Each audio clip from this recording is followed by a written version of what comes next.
Weche mag tuke en ni ikruok ne tuke mag Auma Nyagoro Cup e ward ma Kibiri e kar chung' od bura ma Karachuonyo, kaunti ma Homa Bay osechakore. Motelo ne finals mag tukego ma idhi bagi e alap tuke ma Kandiege tich abich jumani. Auma Nyagoro Cup dhi bedo e tielo mokwongo kendo ochane gi patron mare ma en jatend migawo mar omenda e kaunti ma Homa Bay Solomon Obiero, kama odhi kelo timbe te mawuok e locations ma Kabiri ward.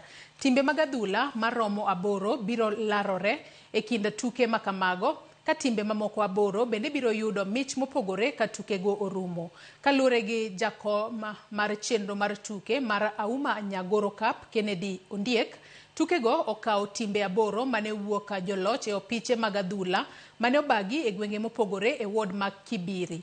Mich mopogore machalo omenda ma aching', lep jotugo kata uniforms, okombe, medila kod mich mamoko ibiro chiw, ka dwaro margi en jiwo talanta mag rowere e ward ma Kibiri.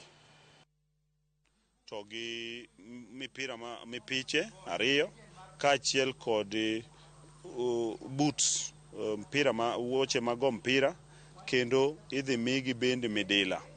Tim mar namba 2 idhi mi shillings 70,000 cash, to kendo idhi migi uniforms 2, bas imiyogi mipiche 2. Bas teams ma ochopo e quarter final te, teams 6 modong' wadhi miyo shillings